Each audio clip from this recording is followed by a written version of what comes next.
What's going on, Star Wars fans? Hello there. We are back, and Nick is with me this week, so I am not flying or riding solo. Like somebody said, who said that in the comments? Max Rebo said that. Max Rebo. So welcome, Lane and Jessica and Max. Mike will be joining us here shortly, so stay tuned, and please put your comments in and let us know you're here and what's going on in your Star Wars world. We're going to be talking a bunch about all three of the projects for next year.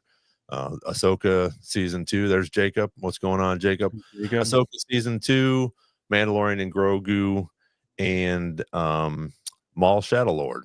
And so that's about it. So what are you most excited about for next year, Nick? Me? Yeah. Combination. I think I'm most excited that we get to go to the theater again, which is pretty cool.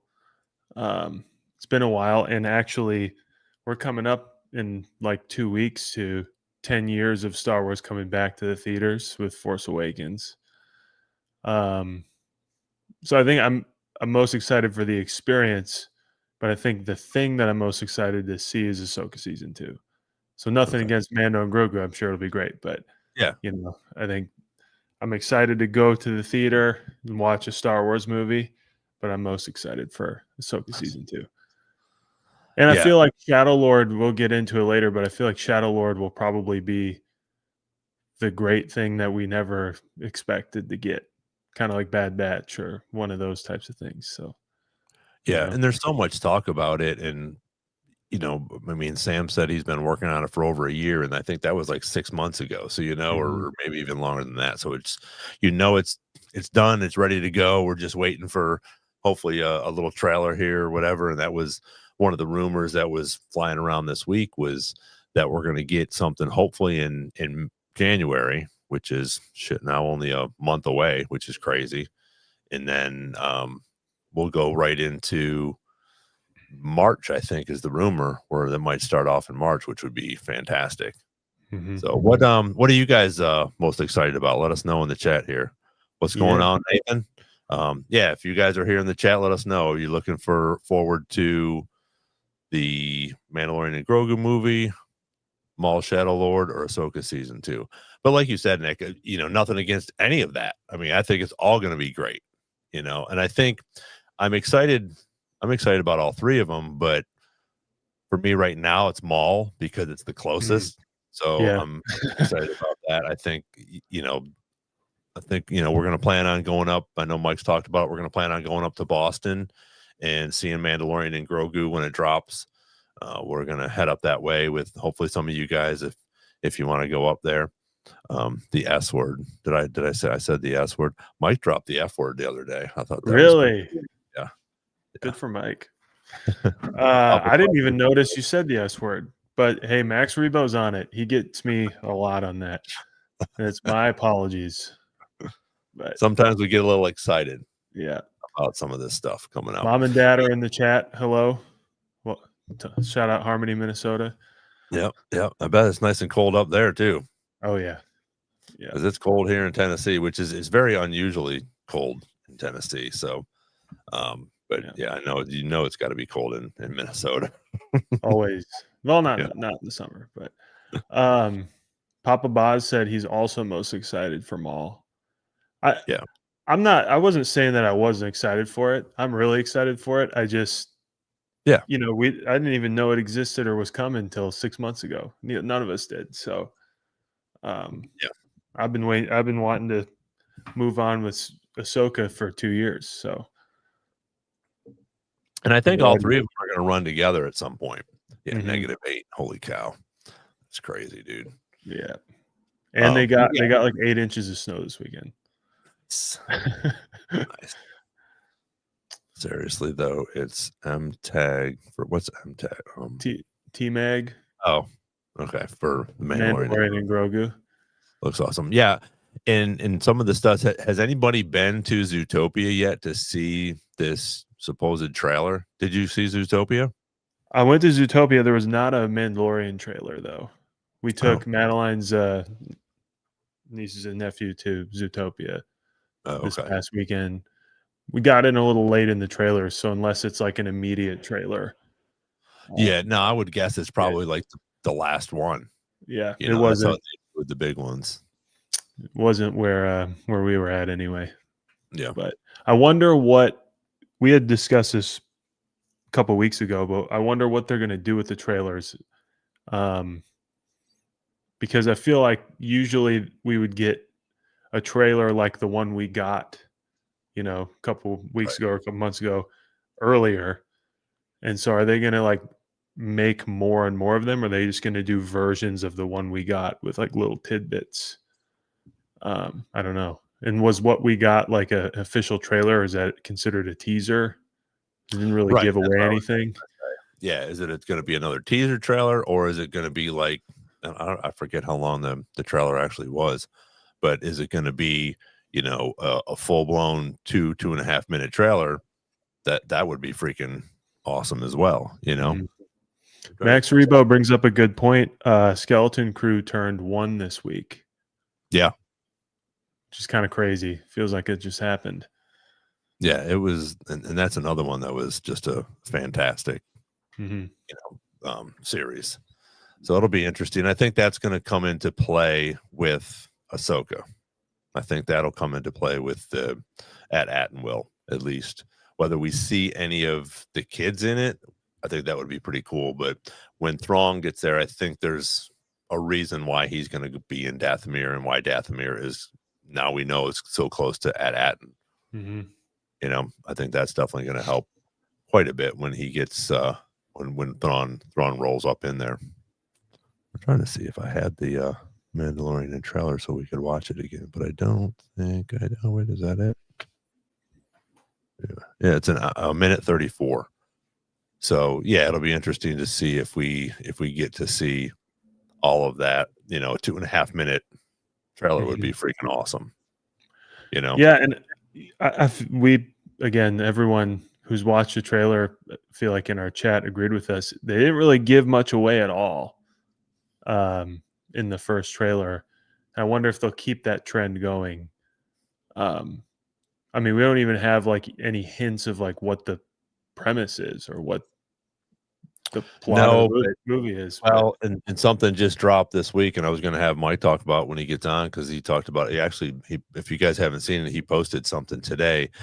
There's another sort of leaked from a different country. I forget what country it is, but it talks about how um, it's going to be a little bit more possibly the guys that are on the Shadow Council and different things like that. So we have a little bit more of a plot where even like Mike was talking about earlier, and that was the plot that was out and about right now with Embo, Mhm, and all that. And I'm like, that's pretty much exactly what happened in the first Clone Wars movie, mhm. where, um, what's his name?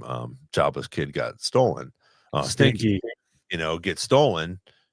And then that's what they're doing. That's pretty much the whole movie where Anakin and Ahsoka go do that. And I'm like, there's no way that Dave's gonna continue to do that and bring the same exact thing, the same exact story in there again.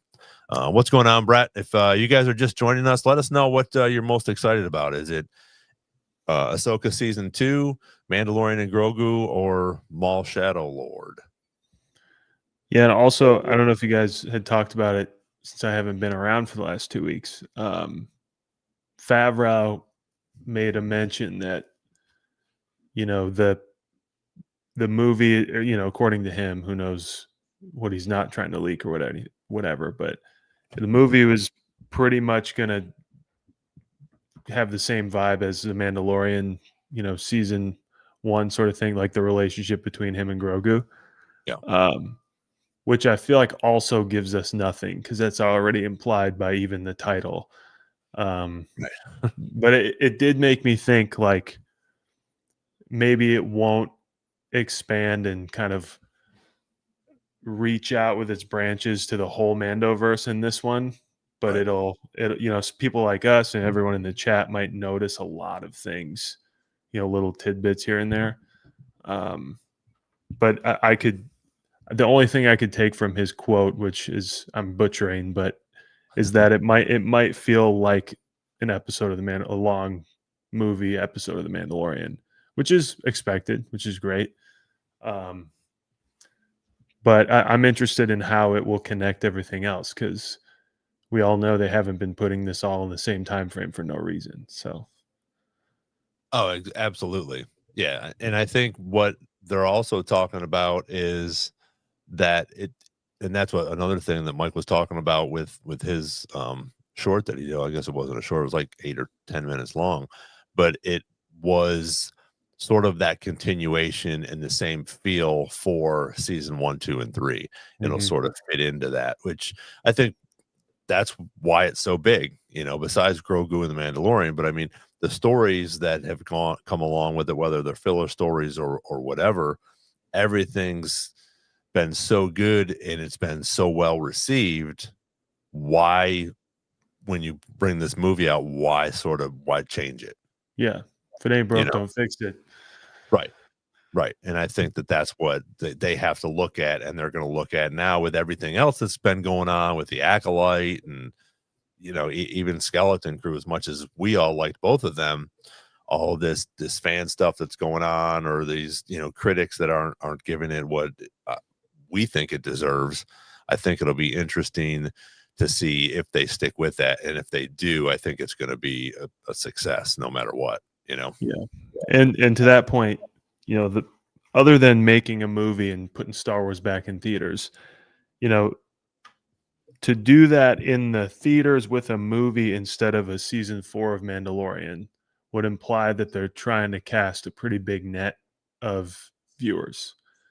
Yep. So that whole Embo thing or the leaked story might be the way, like we had talked about, maybe the Jabba's yacht, Sarlacc pit sort of situation for the movie, first third of the movie, in order to acquaint a broader audience with who the Mandalorian, who Din Djarin and Grogu are.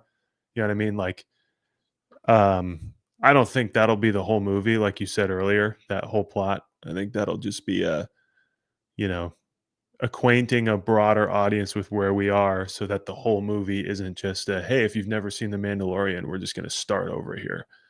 Um, Right. I think that might feel really similar for people like us who have seen the Clone Wars movie, but I think it'll be necessary because there'll be people that are trying to get in the theater who still, I can't, we probably can't believe it, but still haven't really done any dives into Disney Plus. Right. I would venture to guess that the majority of the people they're trying to capture in the theater probably haven't really seen Mandalorian or didn't really, put their time into putting all the dots together. Maybe it was just a Right. fun thing they watched with their kid.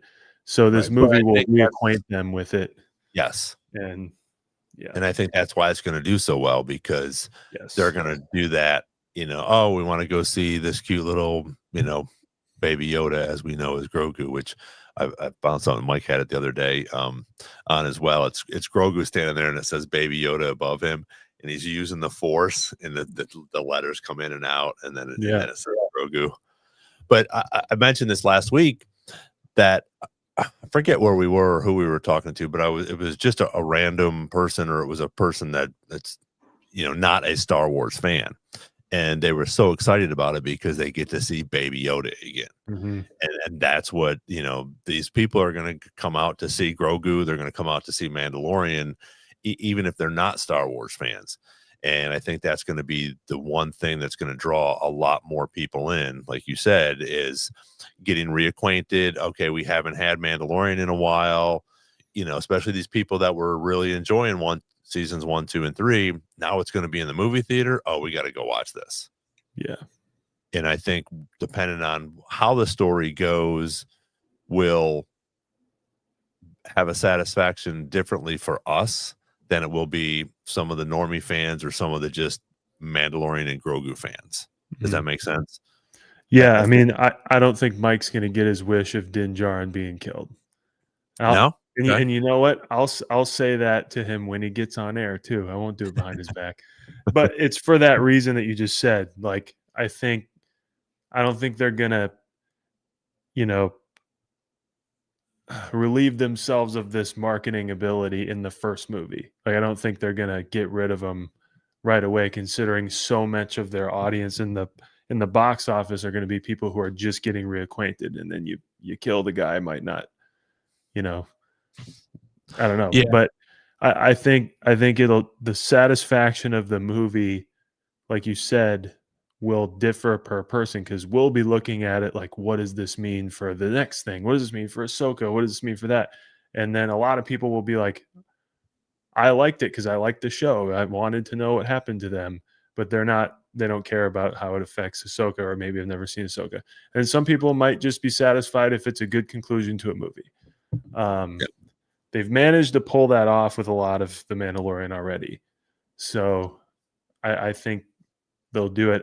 But I don't know how heavy one way or another in those directions they're going to go with this movie. I could see them playing a little safe. yeah, but I think they're also gonna do I would almost guarantee they're gonna do a trilogy with this, especially if it Yeah. does well, and I really think it's gonna do well, even if it's not a great story. I mean, it doesn't matter what happens. There's gonna be people out there that are gonna hate it, they're gonna diss on it. It's just they're just gonna not like it at all, which we're gonna get that no matter what. But I think that even if it's a mediocre story, I think it's still gonna do well. Hmm. With the cinematography, the characters that are in it, whether they do bring cameos in or not, I still think that it's still going to be a huge movie because we haven't had Star Wars in the theaters. It's sort of I mean it's sort of broken away from the Star Wars saga where again a lot of people were against the sequels. So now this isn't something that's added on to the sequels. It's something separate. It doesn't have a Skywalker as far as we know for the most part in it, besides Luke coming in season 2. But again, these people are wanting to see more of Mandalorian and Grogu, and now they get to see a big movie with it. And Hmm. I think it's gonna be a blockbuster. I really do. I would say a movie would be a good opportunity to throw a legacy character in, even Oh if yeah, it's to just do a a cameo cameo. or something. Yeah. Yeah. Oh, I I definitely think we're gonna see so I would say we'll probably see 2. Yeah. Do you have a preference of who, or who do you think would? No, I think it'll be I mean, I think we'll have someone that's that we're gonna know, first of Mhm. all. Oh, okay. The second person, just sort of, Ponda Baba or somebody like that that's, that we sort of recognize. Maybe these other people be like, "Oh, who's that guy? I've seen him before," or whatever. But I think that there'll be someone in there that we actually know, like a background character or didn't have, yeah, Jackson would be fantastic. But somebody like that Star Wars fans are gonna know. Would Hondo count, or would he Um, count as, like, putting Zeb in there? yeah, no, I think Honda would count as that because a Yeah. lot of people don't know him, um, but he could also be a main character as well, or not a Mhm. main character, but a big cameo. Yeah. And I think that could happen where that could be the number 2, where we might even have someone that's more recognizable as well. Who I don't know. I don't think it'll be, um, you know, Luke or Leia or Han, maybe Chewie, Yeah. at this point. Depends what everybody's up to. Right. But, I think we'll, at minimum, get a couple of very, like, obvious references to legacy characters, again, to, like, reacquaint the audience. Like, this is who we're dealing with right now, you know? Right. Or the parents who have, like, taken their kids, be like, "Man, I've seen Star Wars before, but I don't know where we are." It's like, "Oh, well, Leia's," the way they bring her up in Ahsoka, where she's not there, but C-3PO talks, Right. is there for her. I think there'll be a lot of that stuff. I don't know. I agree with you. I think there'll be cameos of people we know and go like, "Oh, didn't do it, Max Revo. Oh, shoot, there's somebody I know." But Yeah. um, Well, I think, I mean, C-3PO is huge. I Yeah. think he's a big one, like in Ahsoka, where I thought that was great, and you get, and I think they can do that again with a main character like that, but also you bring in Leia as well. So now you have sort of 2 cameos. Mhm. Even though we don't get to see her, it's still a reference to her. She's part of this. She's behind the scenes right now, where I think that could possibly happen if we don't see Poe Dameron in Starfighter. Something like that, I think, could be, you know, um, mentioned, or maybe we see him, run by or something like that. But I think something like that could happen where there is a big, yeah, Max Rebo or Neil would be pretty cool. Yeah. Neil would have to be much older, right?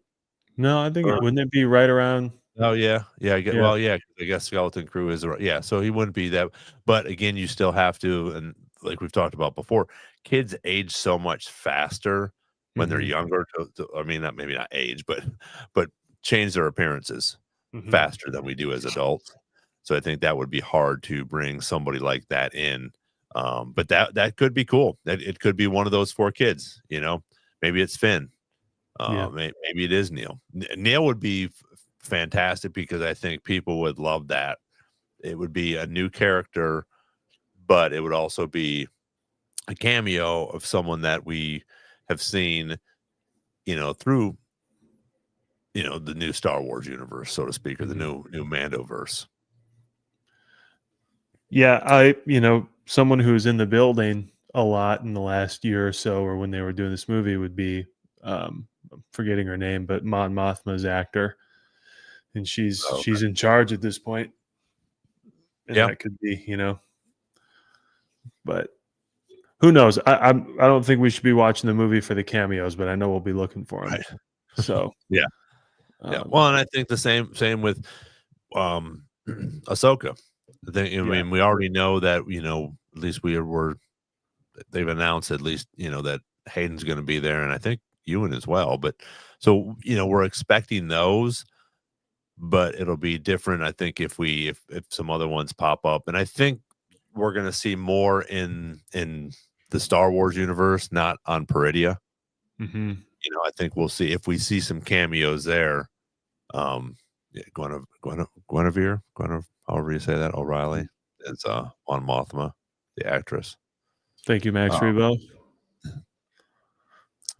but I think that'll be interesting, and that would be cool too, to have someone like her in there to, have a little cameo and make it. But I think the Sigourney Weaver character is going to sort of cover that for the time being. Mhm. Mhm. And like I said, if we do have some cameos, it's going to be um in Ahsoka. I mean, it's going to be on that side where the Star Wars universe is, and not in Peridia. I know we went back Yeah. and forth on those two things. I So followed you. yeah. So Genevieve. There we go. Thank you, Max Rebo. yeah. Yeah, my festive Yeah, did everybody see Ron's decorations on Instagram? did a little stormtrooper wrapped him up in lights, which was fun. I'm gonna drop Yeah. some more some Christmas collections that I have. I actually have probably about, I got them out the other day. I have about 25 freaking Christmas shirts too. Star Wars That's a Christmas shirts. that's a good one you got right now. Yeah, I like this one. I have a new one I got this year. Actually, it's R2D2 with a Santa hat on it. It's pretty cool. Nice. Do you Uh guys think Papa we'll see? Boz. I think so. And didn't they announce that Ewan and Hayden are going to be in it, or just Hayden so far? I don't know if any of that was like confirmed stuff. Okay. Um I think it's along the same lines of rumors that we heard in the past that definitely turned out to be true. Yeah. Um Mike was saying something a couple weeks ago about how they it seems like the Anakin stuff would be separate from the, like him and Bale and Skull fighting. Like we don't know what that is about. Yeah. Um, And I don't feel like the Obi-Wan reference, if he's in it, would have anything to do with that. Maybe I think there'd be more flashbacks, or some kind of weird thing about Mortis. Maybe a flashback to when they were at Mortis. We get the live action retelling of their That could be experience cool. there. I think that That would would be be, huge. It would help kind of get back in the swing of it. and Um, they could also start to, talk about the Mortis gods and do a little bit more of an explanation as well. yeah, Go back and forth a couple times like that with Obi-Wan. But yeah, I mean, that would be you, cool. you could see. I mean, you could see. Again, we don't know if Balin even knows what he's looking for, and we don't even know what he's looking for. We just know the Mortis that they found. Maybe it's just something related to Mortis. But anyway, I could see that being part of Balin's journey, is seeing what they did and being like, "Oh shit, she's been here. She doesn't even know it." You know. Yeah. Um, but Oh yeah, absolutely. as I Max Rebo just said, he wants to see him wear the Clone Wars armor. That would be sweet. Same way we saw Anakin do it. This last season, I want Yeah. to see Obi-Wan do it. Yep. Well, and I think that it was such a big deal, especially for fans like us, when we saw the Clone Wars live action. We Mhm, saw Rex and we saw a younger Ahsoka and Anakin in his battle gear. I think that would be cool, like you said, just to go back to Mortis and relive a little bit of that, just like they did with the Clone Wars, but live action, and mhm, then sort of maybe tell some, because you could probably tell the Mortis story within a minute, and just talking about it and hit the bullet points about it and what's going on and how powerful Abeloth is, and that the son and the father and the daughter pretty much died, but now Ahsoka embodied the daughter, and mhm. Anakin embodied the father, sorta. So I think that would be interesting to see that. It could also just be, since we've gotten Anakin's Force Ghost, they could just slap a white wig on Ewan McGregor, and we've got our Obi-Wan's just there the same way Anakin is too, Yeah, Force Ghost style. yeah, that would 'Cause be cool. there was some kind of rumor that Natalie Portman might be involved as well. We'll have to ask Mike when he gets back. Um, and if they're all, doing that together and reuniting on screen, I would think it'd have to be a flashback of some kind. Um, or, she appears they appear as people Ahsoka knows, but it's actually Abeloth, all that kind of stuff. But Yeah, we'll have I to think ask Mike when he gets back. Yeah, I mean, that was a rumor. I don't know if that would happen, and I also wonder if it's gonna be something like where Ahsoka sees her, but she's Abeloth, so maybe she's trying Mhm. to persuade her, or even Anakin.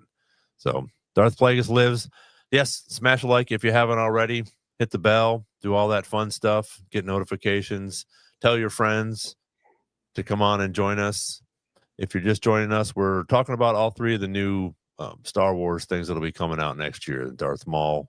We're just sort of bouncing all over with the Maul thing that's coming out for Shadow Lord, and then Ahsoka season 2 and Mandalorian and Grogu. So appreciate you guys throwing in your comments here and smashing likes and all that fun stuff. So Brett's here as well. Thanks for jumping on, guys. What has Max got going on here? I think that's what Matt was Yeah, talking, or what Mike was talking about. yeah. Her That disguise. Abeloth would yeah, that she would appear as something that would be, Hmm. emotionally powerful Yeah. for the For both people. of them, I think. Yeah. I think for Ahsoka and for Anakin, because they were both, she was friends and stuff. So, Hmm. welcome, Pam. Hello. But I think, yeah, if she does come in, I don't think it's as much as I like your theory of the three of them, you know, reuniting again. If they do, it's going to be through an Abeloth character, I think. And Yeah, I or don't just a think, flashback.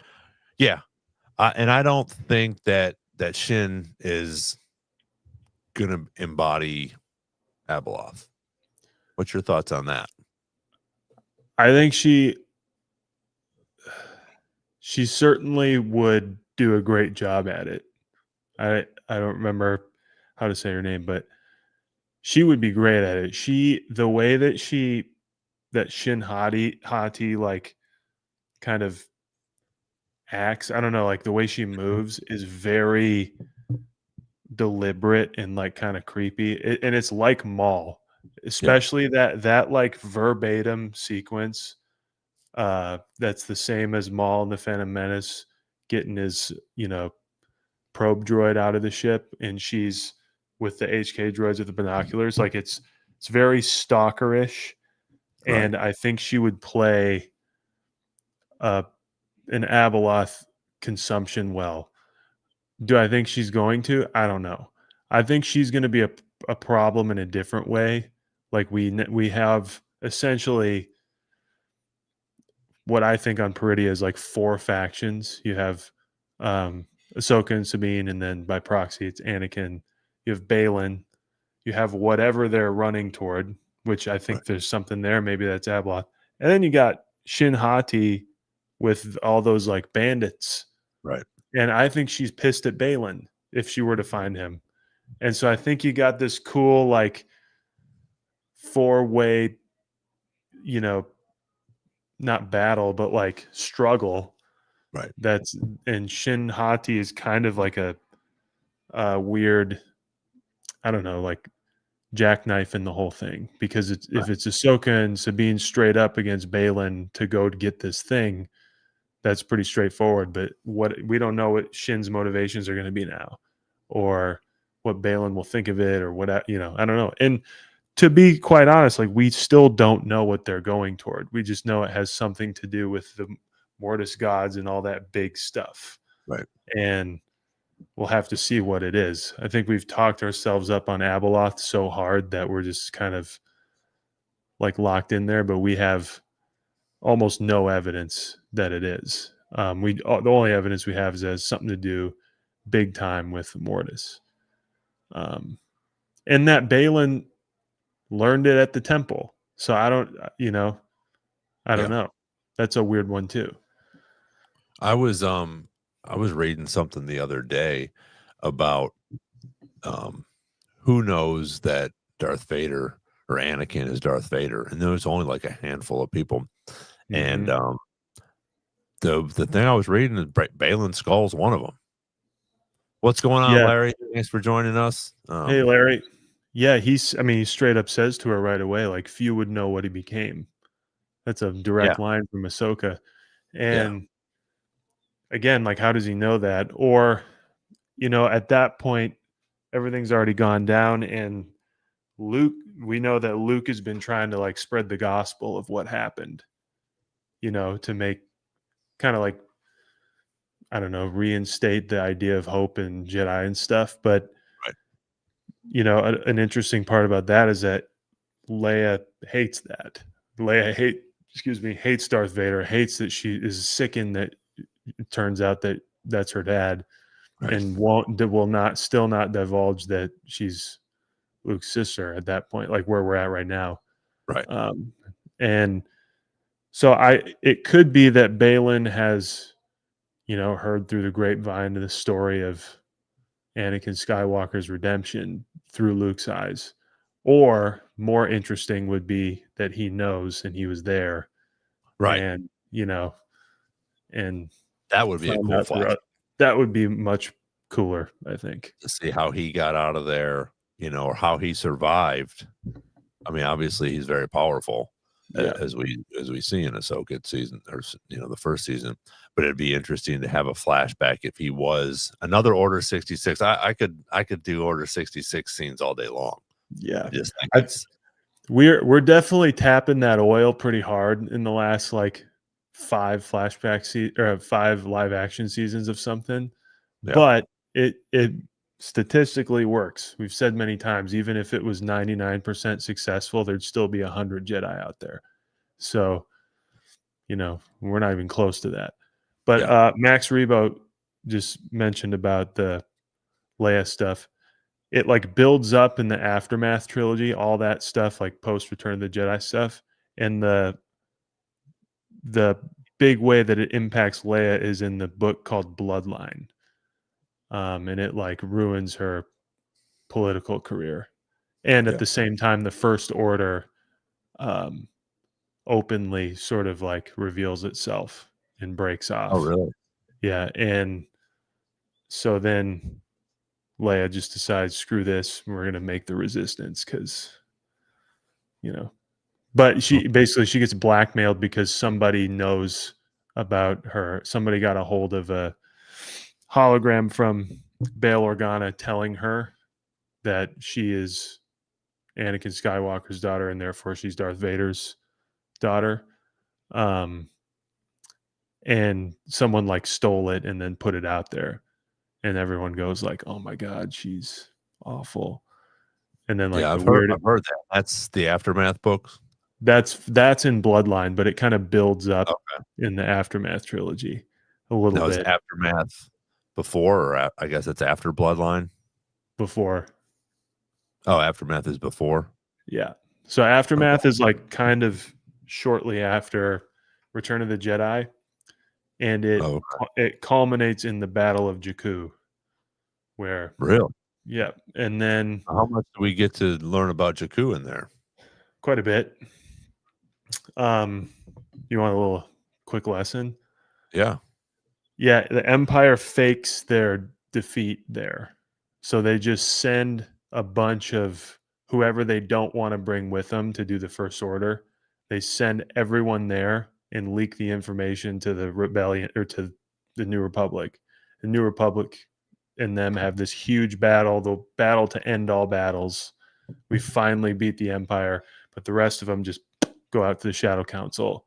Everyone who's important goes to the Okay. Shadow Council and they start doing their thing. Yeah, because Um, Jakku is a huge, huge battle, right? yeah, but as Max Rebo just pointed out, they've been having a little bit of like a canon confusion recently of kind of like different accounts of how that all goes down. And um, but yeah, it was a huge battle, and the whole galaxy believes that that was it. That's like everyone who's left, all the Imperial remnants. We caught them meeting up in Jakku, and we got them, and that's where all the whole planet's covered in ships by the time crashed Right. junk ships by the time we get to Force Awakens. And Um, AT-ATs and mhm, all sorts of things. yeah, and there's a bunch of funny business too, like there's this guy who's in charge of Palpatine's contingencies, and he kind of sets the whole thing up, and it involves the creepy dude from Return of the Jedi that we talked about. Excuse me, a couple weeks ago. His name's Yup Tashu. He's a little gremlin in the corner. Um, Oh, has like all one of the these guys weird that wears things. the purple stuff? Yes, One of those um, guys? Okay. there's some interesting stuff with all that, and then that's where I think Black Spire's in it a little bit, maybe. Okay. Snap Wexley is in it, who's one of the pilots in the sequels. Um, it's pretty good. First one's a little weak. Yeah, that guy right One of there. the Yeah. one in, like, right in the middle there, the shorter one next to Yeah. Palpatine? I don't know Okay. which one he is because there's two of them, but he's one of those guys. Okay. Um, I think there but is. anyway, Yeah. yeah, Okay. he's a weirdo. They're all weirdos. Yeah. Um, Yeah, because I we don't know already got how confirmed two of the Shadow Lord guys are gonna be in there as well for Mando, right? for Two of the yeah, for the Shadow Mandalorian Grogu. Council. Yeah. Yeah, Yep. two of the Shadow Council Two for guys, sure. um, which are these guys right here. Hmm. Yeah, so we know these two guys are definitely gonna be there, and I'm guessing they're gonna be the ones that are sort of I'm sure we're gonna have a different bad guy, but, obviously, we know that, what, Matt Smith and Mia no, those are in the other 2, so Hmm. these could be the villains for now until we Could figure be. out who else, but, and then Thrawn is, you know, the main antagonist, so to speak, but I don't think we'll see him. Hmm. I just think that I think he will be mentioned. I yeah, I think he'll be mentioned. I think it depends on the capacity that we see those two guys. If we see him in a meeting, definitely getting a Thrawn mention. Right. Because I believe I thought this, and Mike kind of confirmed it, that all of the things that have come out in the Mandoverse are in chronological order. Well, here he is. No, He can tell us maybe. himself. There he is. Mike, Hello there. Hello. what's How's up? it going? Welcome. I feel very welcomed. How are things? Pretty good. Pretty Good. good. Loving Just this like the stormtrooper behind Rob. we're like all over the place. We're talking about all three of the new projects that are coming out next year. Nice. We've just been a little bit all over the place, but yeah, we were just actually talking about the two guys from the Shadow Council, and we even got because we did get a mention from in Mandalorian about Thrawn, didn't we? Mm-hmm. Because I Yeah. mean he was mentioned, so I definitely think we're going to get a mention, again, another mention of him in Mandalorian. Whether we see him or not, that's to be determined. But I think that we'll definitely get a mention of Thrawn in the Mandalorian Grogu movie. We talked a little bit about some of the new stuff that you had going on yesterday. The one sort of that leak that came from that different country. Yeah. You know, so hopefully that'll be and that's what I was saying to Nick, and I sort of have thought that from the beginning. I didn't think that was going to be the main thing of this whole Embo and Stinky the Hut, because it's exactly what happened, you know, in the Clone Wars movie. So that was a cool thing where I think we can take that with a little less grain of salt. I think this could be a possible, you know, story that we're going to get. And then we also, a couple people, plus even Nick, has gone to Zootopia, and nobody's seen the other little snidbit or trailer or anything yet. So Yeah, from what I heard about that trailer was that it's only shown in select theaters, which I don't understand why. It's sort of like they're testing it or something, which just doesn't really make much sense to me. It still is 6 months away, so I guess they don't want to promote it like it's something coming very soon, which makes sense. But the trailer is pretty cool. The new scenes aren't even new. They're the same ones sort of from the leaked Star Wars Celebration trailer. There isn't any actual like new at least to us, maybe to some other people probably, but and then when it comes to that leak, it's got me like way more excited for this movie just cuz yeah, yeah, the Embo thing was ridiculous. There's no way they would take a filler episode from The Mandalorian and turn it into a movie. Uh, so it would make a lot of sense if they're doing something crazy like they have been, and they continue that you know crazy train. What I will say though, did you guys read the leak, or did you just talk about it? Or? I've read it. I mean, and I saw, you know, you yesterday with it. I almost took it off of your page, but I didn't want to bring it on here. Let's familiarize the audience. Oh, I can read it for sure. Yeah. Let me pull it up. But it's just so crazy that like it sounds like it'll work. You know, like The Mandalorian itself has been crazy just from giving us a baby version of Yoda or Yoda species to like just it being the first ever live action Star Wars show is a big risk, and doing that thing with Grogu is a big risk. Giving us deep faked Luke Skywalker is a huge risk, and bringing Boba Fett back from the dead is a huge risk. Like they've taken enormous risks in the past, so it seems very stupid to think that when they go to the movie theater, they're going to stop taking those risks. But I do have it pulled up, so let's read this. Let me put it over here.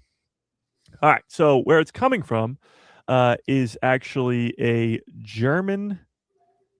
It's translated from German because it was the German version, Blu-ray version. So like the Blu-ray disc that you would get, it's just the back of it, and it's for the Mandalorian Grogu movie, and it comes with the synopsis of the movie. So like the back of a Blu-ray has the description of the movie. So that's what we're looking at here, and it's been translated from German. The Empire has been defeated, and the remnant of its forces scattered to the far corners of the galaxy. Yet some of its former commanders in this dark era are still clinging to their power and have since become dangerous warlords who continually challenge the peace upheld by the New Republic. To track down and neutralize these cells, Din Djarin, Pedro Pascal, together with his apprentice Grogu, who after his Jedi training, has joined the Mandalorians, support the new government. that's the first paragraph. Now that seems like where we're at. I mean, that's how season 3 ends. They're helping out with the New Republic. Nothing too crazy there. Then here's the second one. Several clues eventually lead them to this planet of Karzun, which I did research does not exist. Karzun, where okay. they not only managed to infiltrate an almost forgotten Imperial facility, but Grogu also discovers an ancient artifact that functions as an amplifier to his abilities. Unable to control those new powers, Grogu becomes the target of Imperial agents who begin preparing a coordinated assault on the New Republic, seeing in the small being their opportunity to destroy the enemy of the Empire in a single strike. Wow. Pretty crazy. So it goes from 0 to 100 real quick once it goes to that second paragraph. But talking about, yeah, there it is. Talking about a new planet, which we assume is going to happen. I mean, the Mandalorian's already introduced many new planets. So Karzun doesn't exist, at least on the map or in Google. It doesn't exist. And the craziest part, there's a few crazy parts, of course. Grogu finding an ancient Sith art, or not Sith. Sorry, I'm prematurely. I like to think it's Sith, but I think that it's gonna an be. ancient artifact that functions as an amplifier to his abilities and makes him unable to control those new powers.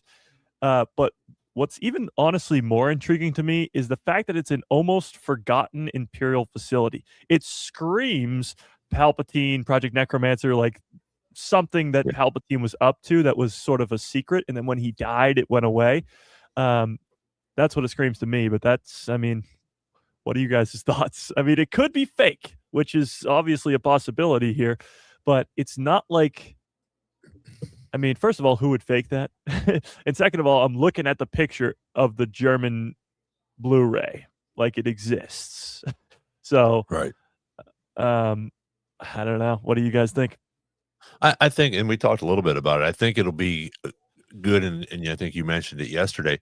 They're everybody loved the Mandalorian and Grogu when it came, or those two characters. So the Yeah, Mandalorian, and I think if they step away from that and do like the Embo thing or something different, I think a lot of people are going to be a little bit disappointed in it. But I think if you stay on the same um, channel that they're going through to this movie, I think it'll keep people's attention. People, and Nick was saying there people want to come, they're going to get reacquainted with Mandalorian and Grogu, some of the normie fans or some of the people that really aren't fans, they're just fans of Mandalorian.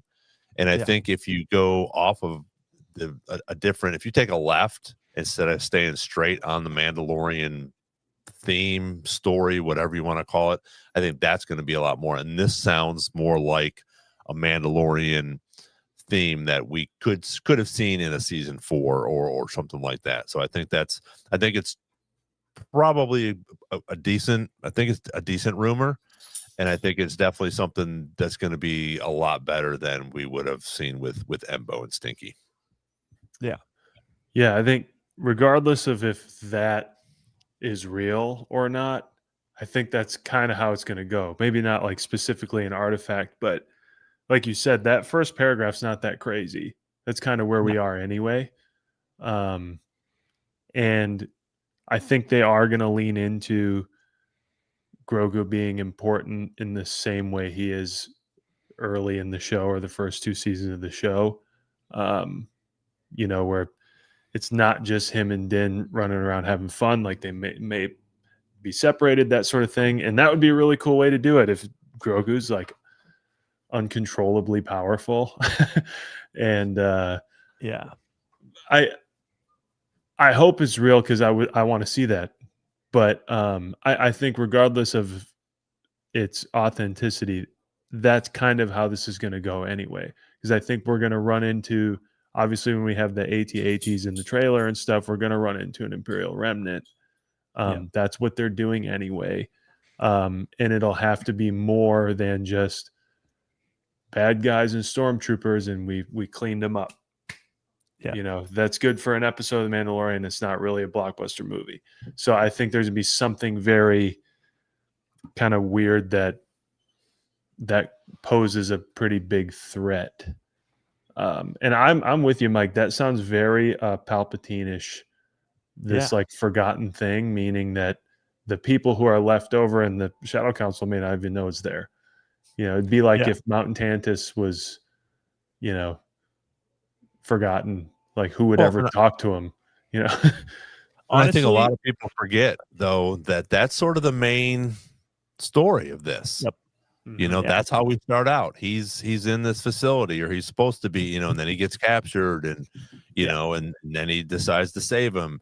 But that's the main thing, is they're after him for this. So there's other cloning facilities around, Mhm. and that's a very good possibility for sure. Yeah, and just like you said, Ron, it's what this story has been the entire time. Like season 1 is the Empire trying to get Grogu for his blood. Season 2 is the cloning facility found on Navarro and they blow it up. Season 3 is Moff Gideon and his clones. Like it's always been about this operation and Project Necromancer. And Grogu being very important to that. But as Nick brought up, you have Mount Tantus set up from the Bad Batch already there for you. So you put that with the cloning facility on Navarro and probably another one that they'll find in this movie. Like it's all going to lead to whatever Palpatine is up to. And Grogu wasn't invented for no reason. Like he might have an actual role in creating Snoke or I guess Palpatine in a way. But what is honestly, and as Nick was talking, it made me think of this too, is well, I think this artifact will likely be Sith, because Grogu. Well, because most artifacts in canon, like Momin's mask or whatever, like there's usually an artifact, an ancient artifact that can give you powers, is something Sith. And Grogu force chokes Cara Dune in season 1. Like Mhm. it's not like he's a bad guy or he's a villain or whatever, but the cuteness gets him pretty far. Like we don't really question his good or evil because he's a baby, but we don't know what he went through for the last 30 years since Order 66. He's somehow pops up as a 50-year-old baby and is force choking people. Like what's the deal with that? So whatever this ancient artifact enhances, it might be enhancing sort of the dark side tendencies of Grogu, which would be pretty wild.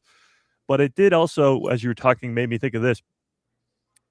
In this description, it says Grogu becomes the target of the Imperial agents who prepare a coordinated assault on the New Republic, seeing that this small being, Grogu, is their opportunity to destroy their enemies in one single strike. Do you think, and it might not happen because it happened in season 2, do you think this movie ends with Din losing Grogu? Like he gets captured by the Empire or Thrawn or maybe both, and like it kickstarts a trilogy because Grogu's gone, like he's captured again? Would they do that same sort of story that they already kind of did in season 2? I think it would be a huge cliffhanger. And I Yeah. think, and people will be like, now Yeah. we got to wait a few more years for this stuff. Yeah. True. So I think it'll be interesting to see if that happens. But from a movie standpoint, and from a, let's say, maybe not, I'm not a critic, but from that sort of standpoint, I think that would be huge because again, now you got people going on, and we're not going to get that answer in Ahsoka, even after the movie, we're not going to get anything like that. But I don't know if you agreed with it or not, but I don't think that will happen. And Nick brought up something, and he said he'd tell you to your face anyways, but he doesn't think that Mando's going to die at the end of this. I think something will happen, but I don't know if it'll be one of those two, because I think those two would be catastrophic, cliffhangers. Mhm. Well, here's sort of the thing, and before Nick tells me, uh, uh, I like the Din Djarin dies theory because it brings Boba Fett, Bo-Katan, Luke Skywalker, Ahsoka all together to fight Thrawn. And so you need some sort of catalyst because right now we've spent 6 years on Disney Plus. These characters are still so spread out. They need something to, I guess, galvanize behind. And Din Djarin's death would do that because he's had all these relationships with all these people. And that's sort of why I like the theory. I don't want Din Djarin to die. He's a great character. Right. But Grogu would do the same thing in a way, because Grogu is right alongside Din Djarin when he meets all these characters. And if Grogu gets captured by the Empire again, Din's going to go to all his friends and be like, hey, super friends, we got to get together to get this baby back and take down Grand Admiral Thrawn. And like you said, I don't think Din will be, or Grogu will be in Ahsoka Season 2, but Ahsoka Season 2 might be the other side of it. The Hera Syndulla and Ezra and Chopper in the New Republic and them finding out about Thrawn. And then these two sort of different stories collide where Zeb Orrelios comes in and goes, hey, I was just with my good pal Din Djarin, and he lost his little weird green baby, so let's go help him get him back. Like, you have to have these different stories all on a trajectory where they're going to collide, and that would kind of do it. Yeah. And I think both of them would, because if Zeb goes back and says, hey, you know what, Mandalorian, I mean, because you're going to get, because Hera doesn't know the Mandalorian, you know, so if he goes back and talks to her about that, you know, she's going to be like, oh, okay, so whatever. But you're going to have Bo-Katan, all these other people if Din dies, and then same like you said, if Grogu does get captured. But I almost wonder, is that too obvious?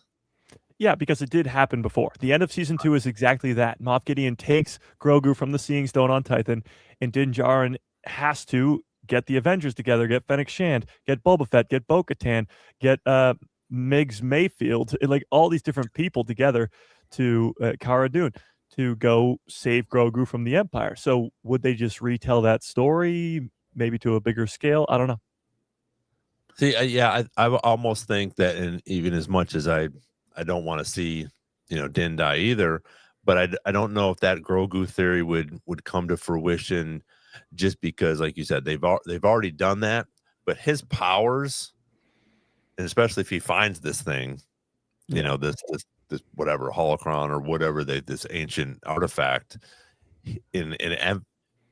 emphasizes or whatever his powers.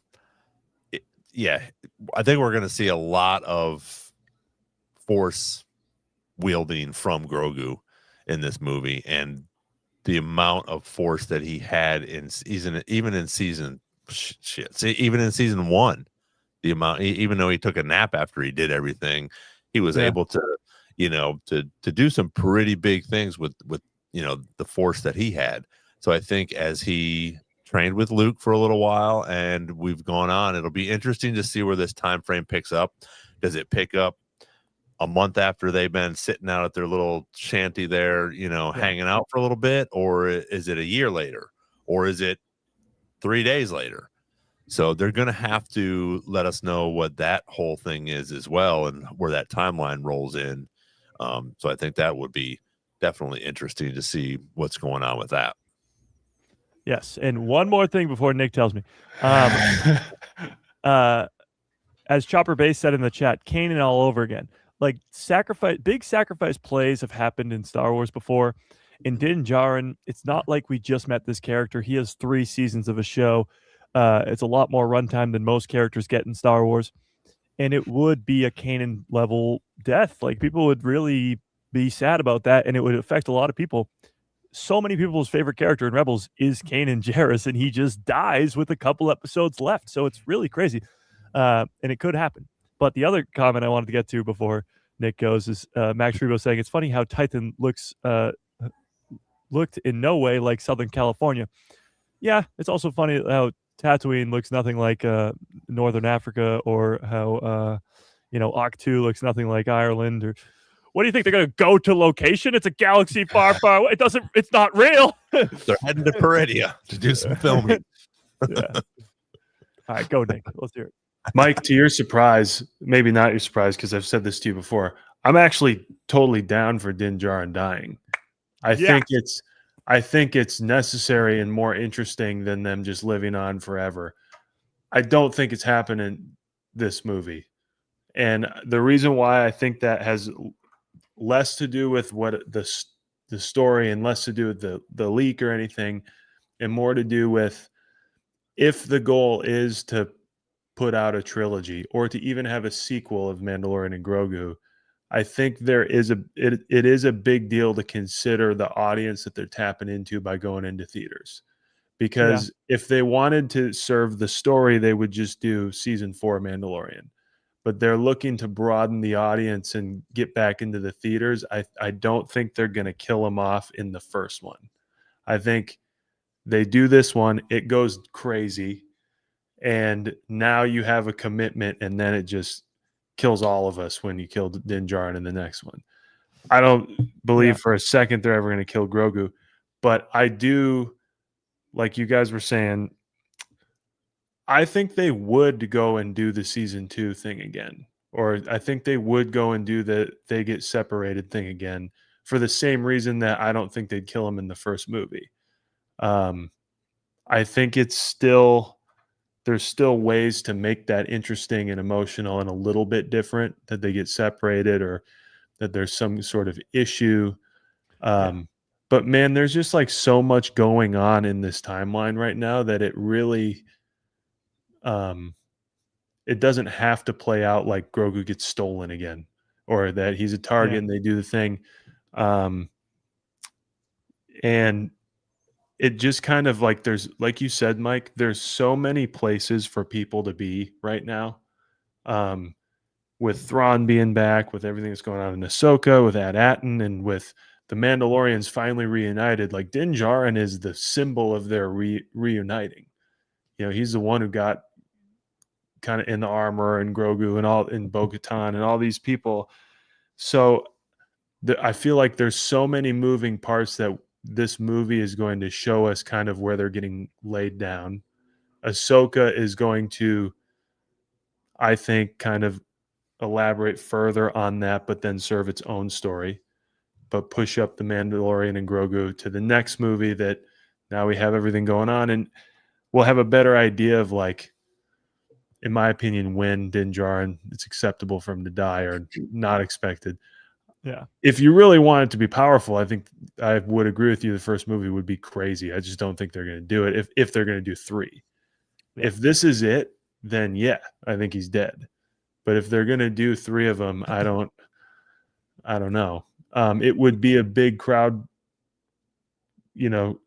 raiser for everyone involved. Mandalorians, New Republic, all these people, and would explain why by the time we get to the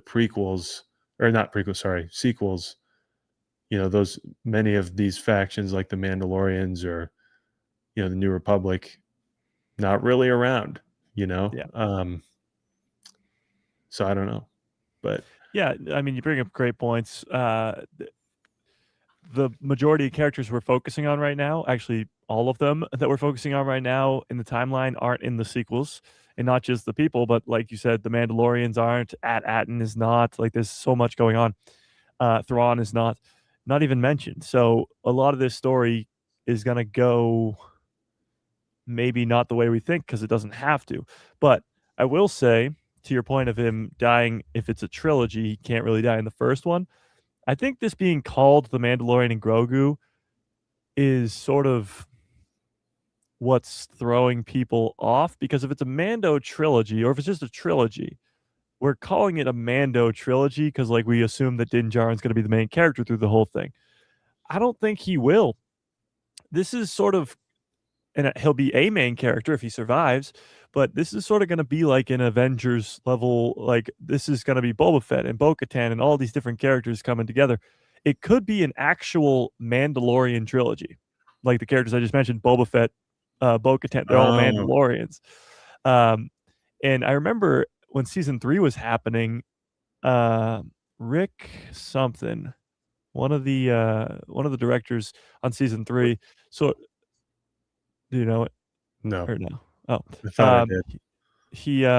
He said something like, "There's the Mandalorian title might not just be referring to the Mandalorian." For example, like Return of the Jedi, it's Jedi can be plural and singular at the same time, so it could be Luke and it could be Vader or Anakin. But when it comes to the Mandalorian, people are like, "Oh, Bo-Katan's the main character of season 3," which is like, okay, sure, but it's because it's called the Mandalorian, so it's about the Mandalorians. imagine this is just sort of, whatever, but imagine Din Djarin dies in the movie and then they show the title screen at the end, The Mandalorian and Grogu, and the Mandalorian just disappears and just says Grogu. Well, I but got something to maybe throw your way that you just made me think of. yeah, The original Thrawn trilogy is not named Heir to the Empire. exactly. It's just the first And one. we call it Heir to the Empire. Yeah. We are somewhat aware that Filoni is supposed to be doing Heir to the Empire style thing. Could Mandalorian and Grogu be just the first movie in a trilogy of movies that culminates in a movie called Heir to the Empire that sort of crosses this sort of area of Thrawn being back, resistance forming? In which case, if that's the case, I think if that would mean Din Djarin might die in this one, then I'd be on your side about it, because it's more than just those two's story. It's more than just season 4 Mandalorian on the big screen. I feel like that would make sense, given that we don't know, other than like the supposed Filoni Heir to the Empire movie, we don't have another one loaded up. Well, I just don't think they'd make 2 movies. Like Star Wars has always worked in trilogies, but to that point too, I think this movie is really called The Mandalorian and Grogu because if you called it something else, people wouldn't know what it is. Absolutely. Like, what else would you call it? Like New Republic movie number 1? Like the fact that it's called The Mandalorian and Grogu is because those 2 names are names that fans know, and it'll get them in seats. So I agree with you. I think at some point this will become the Heir to the Empire, and it's funny that the Heir to the Empire is the most popular title because it's the first book of the trilogy, and it's not like The Last Command or whatever. So I think, I mean, it fully depends on what Dave Filoni's movie is going to be called, but if there's a third movie, I would assume that the last movie would be called The Heir to the Empire. I mean, maybe not, because you could do the second movie is called The Heir to the Empire, and the title is about Thrawn. So I always see it like we need a lot of time with Thrawn, and I look at it like Infinity War and Endgame for Avengers, where Infinity War is really like Thanos' movie. It's him going and collecting the Infinity Stones, and the heroes are just there. Like they're trying to stop him, but they fail. And I think that's sort of what the second movie of the trilogy should be, is just Thrawn winning, and he's sort of the main character of the whole movie. And our other heroes are just there trying to stop him. And then it's not until Endgame when they actually defeat him, or the last of the trilogy where they finally defeat him. But we need something, not maybe a Thrawn show or a Thrawn movie, but something where he's sort of the main focus, because he's got so much, of course, backstory that we know of from the books, but also just he needs time to ruminate. Palpatine had 9 movies. Vader had 3 movies. Thrawn's been in live action for like 5 seconds. Like, we need more of him. Yeah. Well, and I think that could be the second movie. I think that, he might get a win, in this, definitely in Ahsoka. I think we're going to see more of him, obviously, in Ahsoka. And I think that's what will happen is, first of all, I think all 3 of these are going to have some sort of Easter eggs or something we're going to have something in Maul Shadow Lord that's going to help maybe determine, or something in reference to Mandalorian and Grogu that probably just people like us will figure out.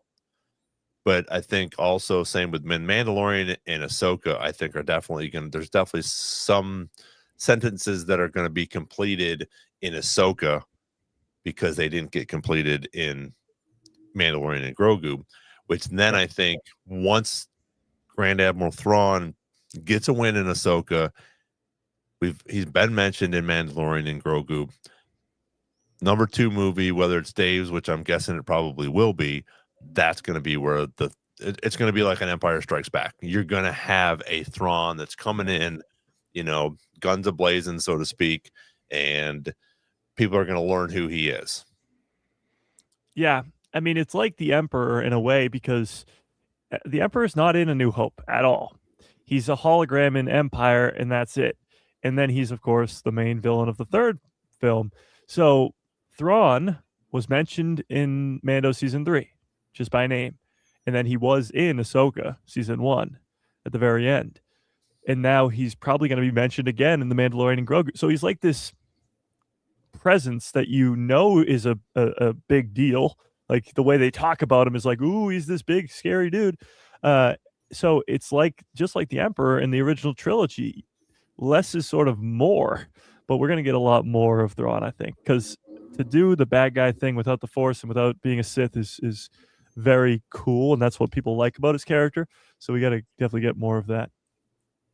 Yeah, that'll definitely pop off, I think, for sure. And again, once we get more information and some of these people figure out who Thrawn is, they're going to want to see more of him as well.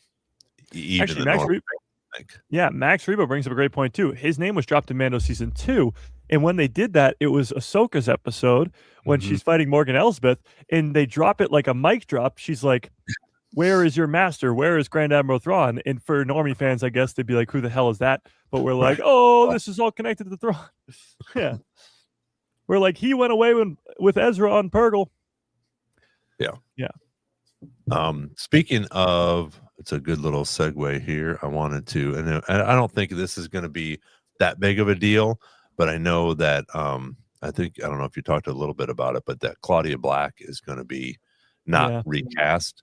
I think just because of the way that the Night Sisters are, as much as I like her and she's a great actress, I think you can put somebody else in that role, put some makeup on them, and I don't think it's gonna affect Ahsoka season 2 that much at all, because most people aren't going to know that if the third Night Sister gets, because they have to have those 3 Night Sisters again. And if it's not the actress called Claudia Black, I don't think that's that much of a big deal as like recasting for Rey, or even any of these other characters. I don't think that's that big of a deal. It's something cool to talk about, but I don't think it's a groundbreaking thing for us to see something like that happen. It's almost like recasting like Bib Fortuna or something. Like it's not it's a side character of a side character. The only thing when it comes to it is what bigger role are the Great Mothers going to have in season 2? We already know that the Night Sisters are going to come back. Those tombs or whatever they came back in, they're going to be brought back to life, and you're going to get some Night Sister magic and fight scenes in there, which is going to be really cool. But it might not even be necessary to see them at all. Like we don't know how much time we're going to spend on Dothamir, how much time we're going to spend from Thrawn's perspective in the show. We may not even see them. I think we'll see them a little bit because the 2 other actresses were on set. So we'll see some Great Mothers, but not a lot.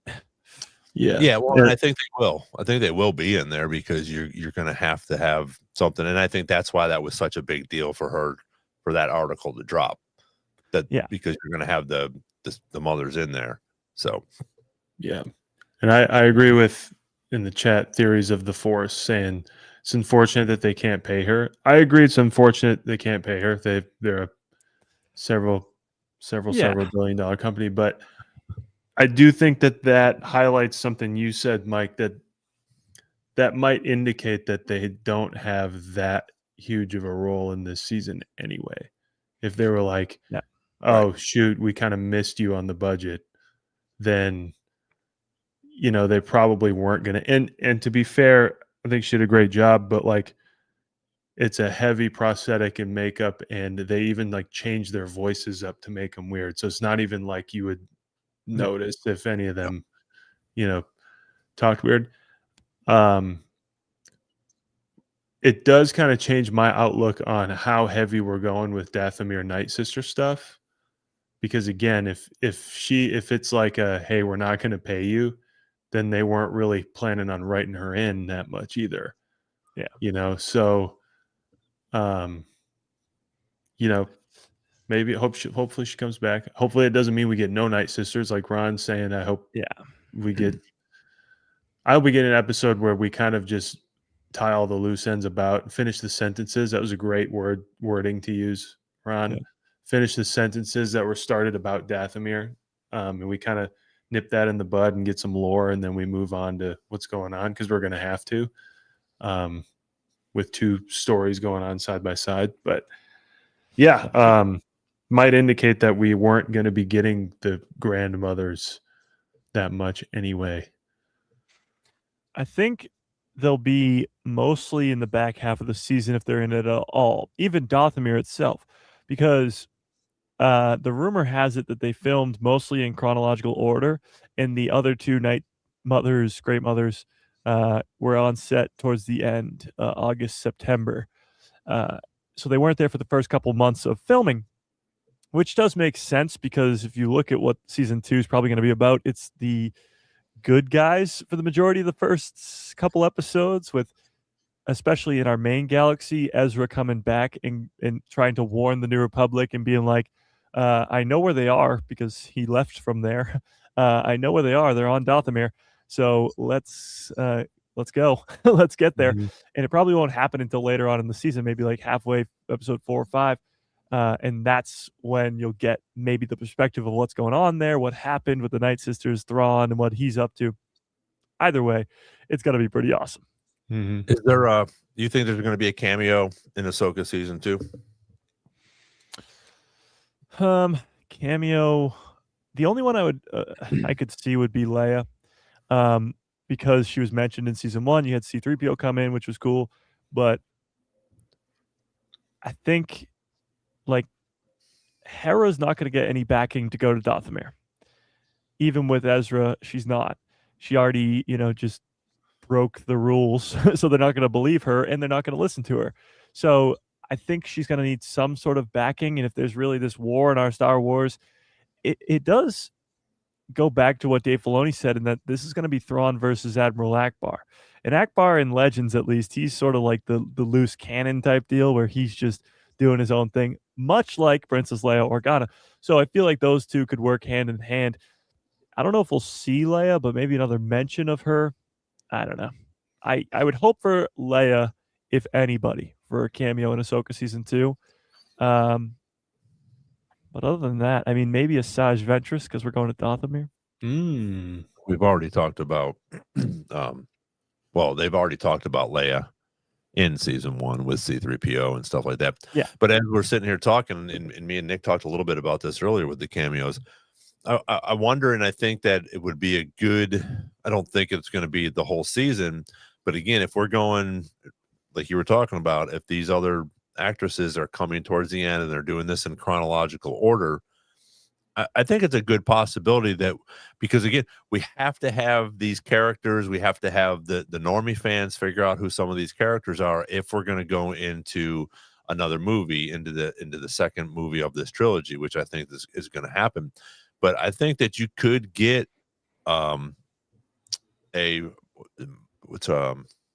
just blanked out, but the Cal Kestis, and is it Mara? Marin, because you have the two of them now.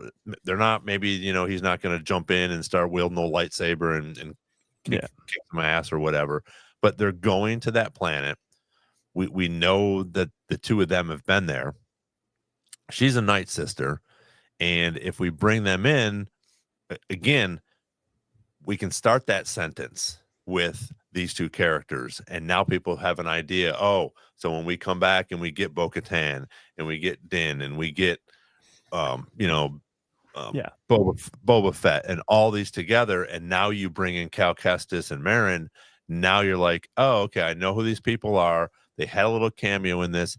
Now they're going to be in this next movie when we're bringing everybody together, because Grogu's either captured or Din dies or whatever the case may be, but everybody's going to fight Thrawn, and that's a perfect opportunity, I think, towards the end, if they're going to Dothamir and we run into these two either on there or they're mentioned or something like that, and now you have that sentence that can be closed in the movie with the rest of these, or the next game coming out. Yeah, I mean, because Dothamir, you assume, has been pretty quiet over the last 30 years since all the Night Sisters were massacred by Grievous in the like Separatists. Exactly. When there would be some sort of activity there, like Thrawn showing up with a bunch of Night Sisters, Marin would probably take notice of that, and Cal too.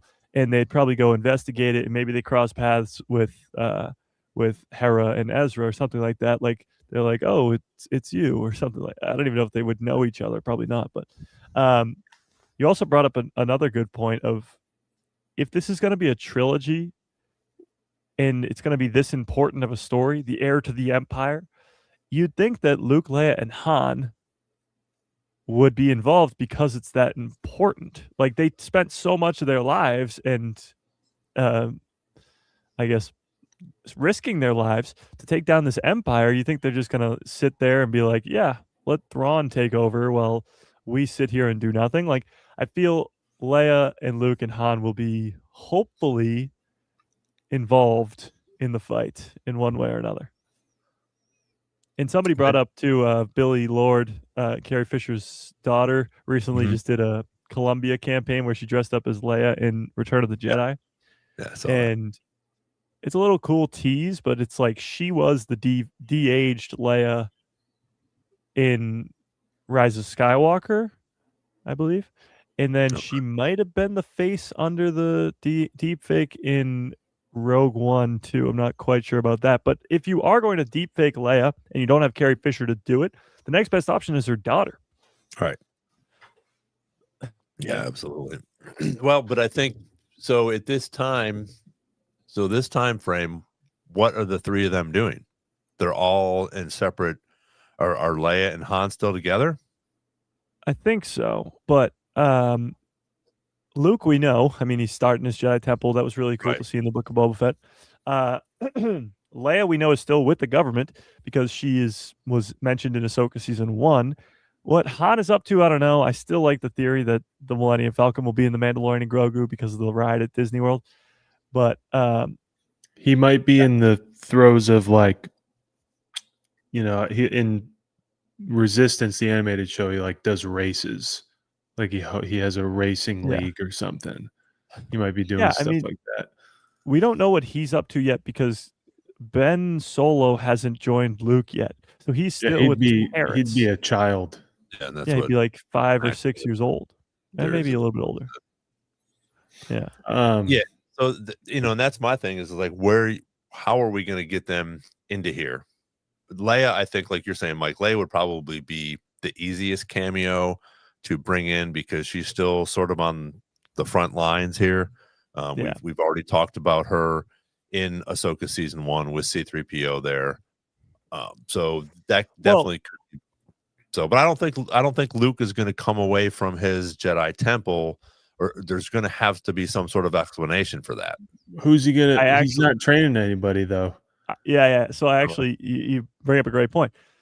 If we go back to our Mandalorian and Grogu discussion, if Grogu gets taken, or if Din Djarin dies, the first place that Grogu would go to would probably be Luke Skywalker to ask for help, even though he doesn't speak. And then the only place that Grogu would go to, if Grogu gets taken by the Empire and Din feels he has no way to get him back, he's gonna go to the freaking Jedi who saved his ass, like saved everybody's life. He's gonna go to that guy and be like, "I need your help. The child you were training for like the couple of weeks there, he's been captured, and I need you to go save him." So I think in either scenario, Luke would be the one to call. So I think Luke Skywalker, and especially because we've already seen him twice in the Book of Boba Fett and in the Mandalorian. It's not like they did a one-off thing with the Mandalorian. He came back for the Book of Boba Fett. Yeah. So I think Luke, because he's been done already, like the deep fake technology is really good, but it's good when you already have a baseline of the Book of Boba Fett. So he could definitely be involved in the story. But Leia would be harder. Mark Hamill's also there. So Leia would be harder because Carrie Fisher's not there. Han Solo, I mean, you could write Han Solo out of the story and just be like, he was watching Ben the whole time. Like you could easily do that, which seems like a cop-out, but yeah. I think this whole era of, Mandoverse and everything that's building up and, kind of meeting with Mando, Grogu, and Ahsoka, it really reminds me of what Max Rebo brought up earlier about like Aftermath novels, Bloodline. I think we're going to watch the unintentional start, and we already are watching the unintentional start of the Resistance. which is already, I feel like, underway, whether they know it or not, with Leia saying, kind of like letting Hera off the hook. And whoops, how do I shut that off? Can you hear that? Yeah, vaguely. It's like quiet. in the background. Spam call. Sorry. Totally. No, so like Leia already lets Hera off the hook and carry out some military things when the New Republic's super weak. We know that they end up trying to demilitarize, and that's why the Resistance exists.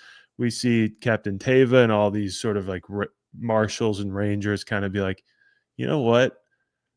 We kind of liked when we were the Rebel Alliance and not this like government.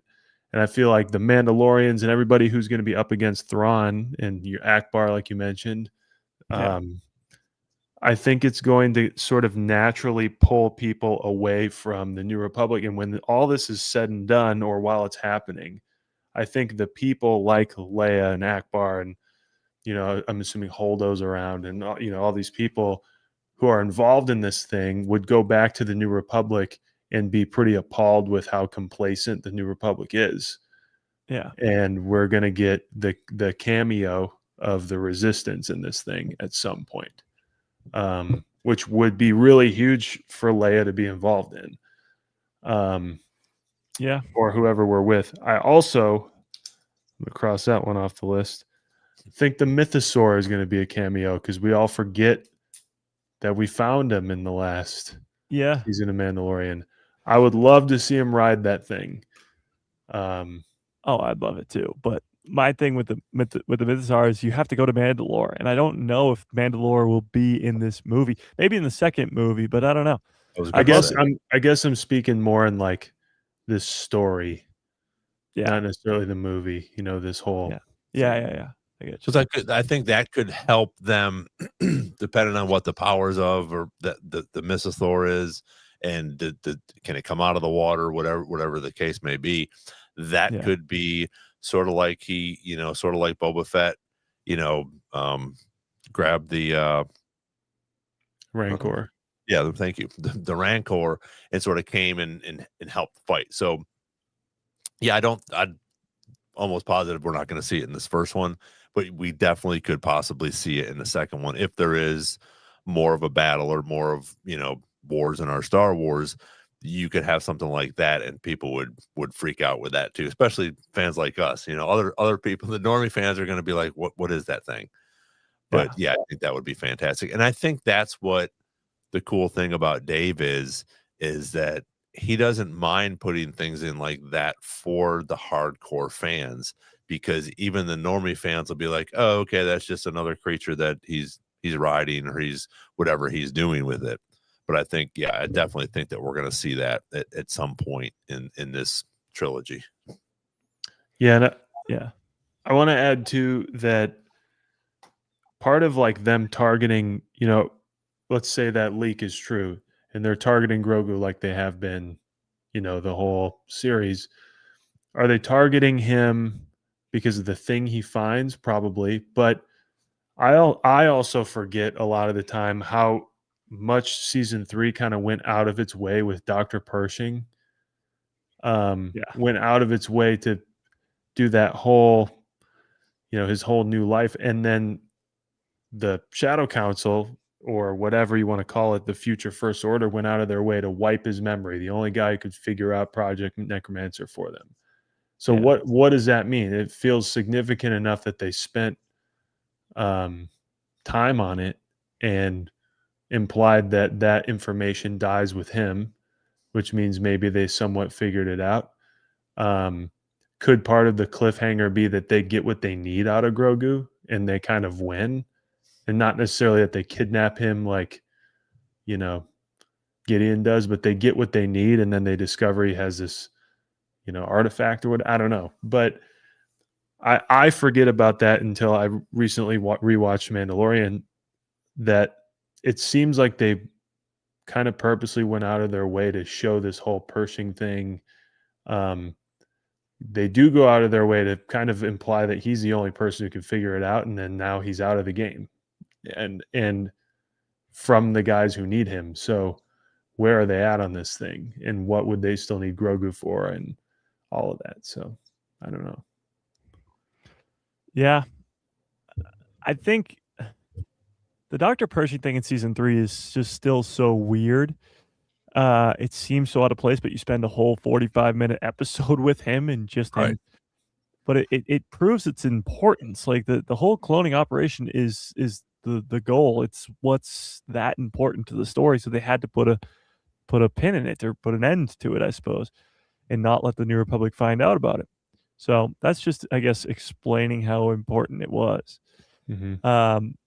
I am seeing on my other screen here some of the images that came out today of the new Vader or Legacy of Vader comic with Kylo. Have you guys seen some of this?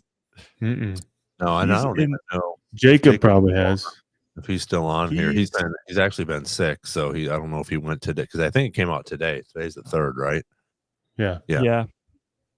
He is, from what I'm seeing, on Mustafar in Vader's castle.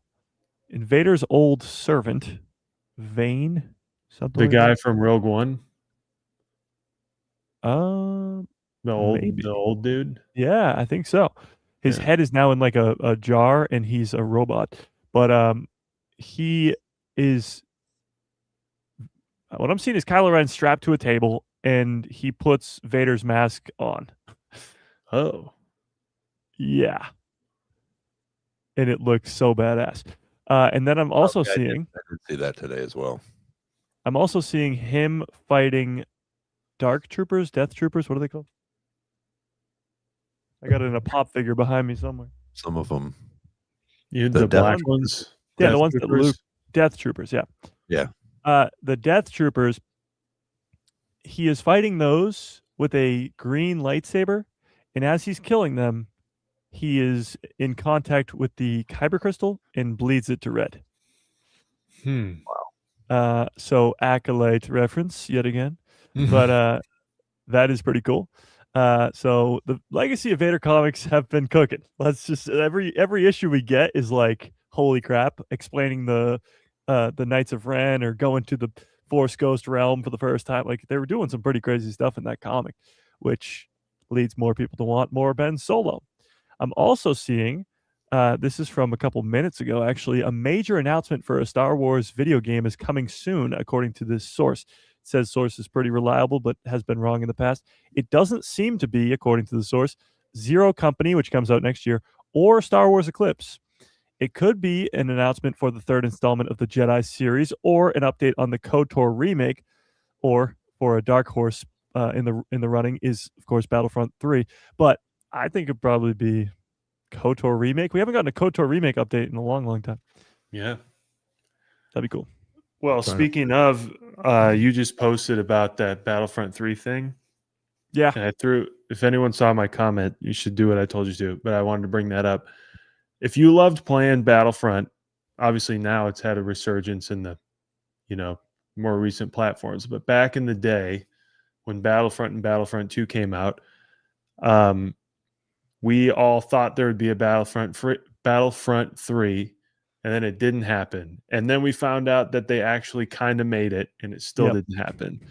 And then a couple years later, they released 2 Battlefronts that were pretty strictly on PlayStation Portable, PSP, and maybe DS. I'm not sure, but for sure PSP.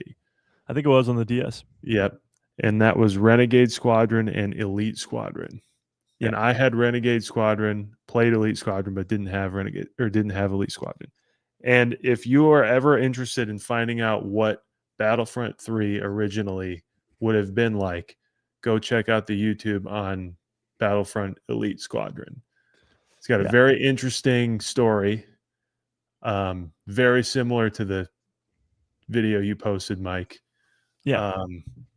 And, everything that we kind of thought it was going to be, they tried to put as much as they could into a PSP game and kind of reconvert it into, DS and PSP. And it kind of panned out, kind of didn't. It would have been better on a bigger console and bigger platforms. But if you were ever wondering what happened to it, check out that game. It's nice to see it at least happen in some way.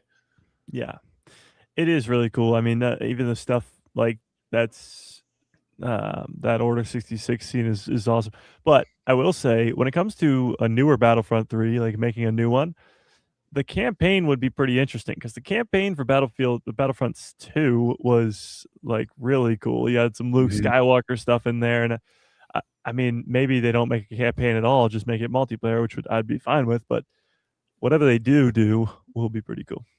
And they've been doing novels accompanying them, right? So Yeah. they did two Battlefront novels, and then they did novels with Cal Kestis. Yep. Both. Did they do a novel per game or just one? They did an in between games novel Okay. because there was like a time jump in between games. But There's honestly, going back, there's a Cal Kestis novel out. yeah, so it's in Been out between for games. I've heard it wasn't that great. I didn't read it. I heard it wasn't that great or wasn't that important to the story. It was like some sort of um, mission that he goes on. I don't really even remember at all what it's about. Uh, but I did read like sort of the summary of it, and I was like, this doesn't really. It came out not that long before Jedi Survivor, Okay. so I think it was sort of just to hype up the game and stuff. But So sort of like that Kira book, the what is it? Red Crimson, whatever the Crimson yeah, Dawn Crimson movie Dawn that or came whatever. out. Because I was wondering if that would be something good to read before Maul came out, but I don't think it's going to have too much of, I don't think it's going to have too much involvement with what's going to be going on with Maul and her, Yeah. the Yeah, the no, book. I don't think Kira will even appear until a later season because it's supposed to be 1 year after Clone Wars, and Solo's like 10 years after Clone Wars, so it's still a Okay. ways away. Yeah. But you So could get some. I mean, you will get some Dryden Voss, and you will get some other characters that we do see in Solo, which will be cool. yeah. Speaking of Solo, what's your guys' thoughts on that? I know we got some rumors the other day, possibly a trailer in January. Oh, Maul Shadow Hopefully Lord, yeah. yeah, we'll see that hopefully, and then possibly being released in March, which I think would make sense because again, it's almost going to be, or I would say it's going to be somewhere between 16 and 22 episodes if Yep. they're going to go with it, and we're going to have multiple. What do they say? I've heard rumors, anywhere from 2 seasons to 4 seasons, which obviously the 3 of us and probably everybody on here would want 4 seasons of it. But I think it'll be a fantastic time to drop it because you're going to have those weeks leading up to the movie. We'll probably have a little bit of downtime, and then the movie's out. That'll be in theaters for a while, and then Ahsoka, I think, will come out in the fall afterwards to try to run all 3 of these together, and hopefully we'll get a tales of something in between.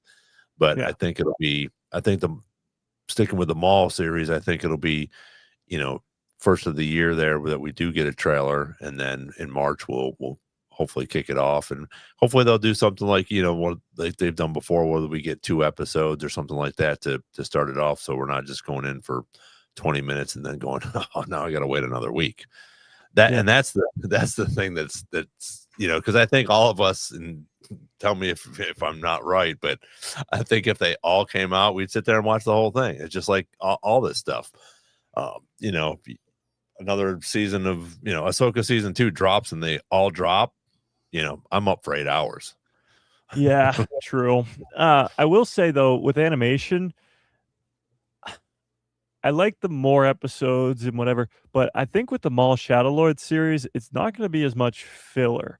Like for Rebels, you had like season 1's a lot of just getting to know the characters, so quote unquote filler episodes sort of thing. Same with the Clone Wars early seasons, and same with the Bad Batch season 1. It's just getting to know the characters and learning these relationships. With Maul, we already know who Maul is. We already know who all these characters are. I think it's just going to hit the ground running and not give us many filler episodes at all. What I do want to bring up to you guys that I sort of thought of today was uh what if Maul is only like 2 or 3 seasons, but each season is sort of just the important event? For example, like what if it's 1 year after Clone Wars because that's when he's building the underworld. That's when he gets an apprentice, Talon, who we see in the leaked trailer, or a version of Talon, or a Twilight apprentice, Talon. Um, what if it's just a story about that? Because that's a significant moment in his journey. Then season 2 is like years and years later when he trains Kira or something like that. And then season 3 is years and years later when he loses his entire empire and ends up as an old hermit on Malachor 5. Like, what if it isn't just one story that spans over the course of a couple of years through multiple seasons, like the Clone Wars did, like Rebels did, like the Bad Batch did, all the animation that came before? What if it's a big time jump of only focusing on the specific important moments of Maul from Clone Wars or prequels to Rebels? Sort of like an Andor. Yes. Give it a year, and then we go, okay, this year that we Yeah. get these big events, and then okay, well, now we got another year. But I understand what you're saying. Yeah. I'm fine with that. Again, for me, any content that we get, I'm excited about, and that's what me and Nick were sort of talking about earlier before you got on, and I asked him, like, what are you most excited about? And we can pick one, and I know yours is probably Ahsoka, but Yeah. we're just I'm excited about Maul now, probably because it's the first thing we're going to get. So I'm psyched to get it. I want to watch it. I want to see what's going on with it, and then I'll be psyched about it. And I'm psyched about all three of these things coming out next year. But right now, for me, Maul is number one because I can't wait for it, and it's coming out hopefully in 3 or 4 months, and we'll be able to see it. But I think everything that's coming out is going to be fantastic. So whatever the Maul series brings us, I'm going to enjoy. And I think that would be I think that could be a cool thing where we get a big story like you're talking about, where he builds the crime syndicate that he has. And maybe that first series covers 1 or 2 years, and then we skip 2 years and go to, year number 5. And like you said, he's training Kira or whatever the case may be. And then the next thing after that, I think there's still going to be some filler episodes. I think they're going to hopefully bring in some new characters that we're going to get some more storylines on. I think we're probably going to see some characters that we already know, maybe somebody like, in the underworld type of thing, where we're going to get some more, background on some of these characters. So it'll be interesting to see if we get any more. And that's the thing with Star Wars and Disney. We have a Tales of the Underworld of these two characters. Are we going to see them in this Maul underworld? And I think there's a very good possibility of that. Yeah, I mean, you mentioned earlier, like, cameos I think will appear. When it comes to Maul Shadowlord, I think there will be so many. I mean, he can cross paths with, like you said, those two characters, Asajj Ventress and Cad Bane, who are focused in Tales of the Underworld. But bounty hunters out the wazoo. You could do Boba Fett. You could do anybody. Maybe some Bosk. Get some, Dryden, of course, the underworld characters. You could maybe even give, like you said, it could be connected to the Mandalorian and Grogu. Give us a teenage Rod of the Hutt, Stinky the Hutt. Maybe some Hutts in there, some Pikes in there, like just crime syndicate wise. Asajj would be really cool. But then you talk about Inquisitors. He's probably going to kill Marok, and then when we see Marok in Ahsoka season 1, you're going to know that he's, yes, indeed dead and killed by Darth Maul. And he's probably going to kill him. He's probably going to fight Vader. Like, if they're going to go to something big, he'll fight Vader. Both of them obviously can't die, but it would be really cool. Right. And a ton of familiar faces. A ton. Yeah, and that's always been a big thing whether it's been comics or just in our head canon, where people want to see Vader and Maul. Yeah. Yeah, I mean, Maul says it himself. He knows. Yeah, he knows, like, when they're at Malachor 5 and he knows Vader's coming, he tells them, like, I can't do it myself. Like, he knows as well as they do what's going on. Which I've always taken as they've crossed paths, or at least he's figured it out. Yeah. Well, yeah, I mean, you look at his speech on Mandalore when he fights Ahsoka. He's talking about Anakin and how he's together. Yeah. Yeah, he's long been groomed for it. Like, he knows who Anakin is and what his role is supposed to be, so he probably knows that he is Vader. Mm-hmm. But also, Malachor 5 does give us sort of the backbone of what this show is going to be, because he is there by himself. No criminal underworld, no nothing. Granted, it's 19 years later, or less actually, probably 17 years later, but it's still this huge empire that he built is gone. Did Palpatine and Vader destroy that? Why is he not with Kira anymore? How's the Crimson Dawn fall? All those questions need to be answered. Also, the Inquisitors are scared of him, probably because he killed Marok and some other Inquisitors too. But he's on Malachor 5. The purpose of him being there is to activate this weapon, whatever this temple is. It's a weapon, and he's last-ditch effort to destroy Palpatine and destroy the Empire is Malachor 5. That's why he's there, waiting for Ezra patiently. And it's not until, because he thinks Obi-Wan's dead. That's a big thing too, because he would be hunting Obi-Wan down this entire time if he thought he was alive. It's not until he gets the holocron and the holocron tells him that Kenobi's alive, then he goes crazy about it.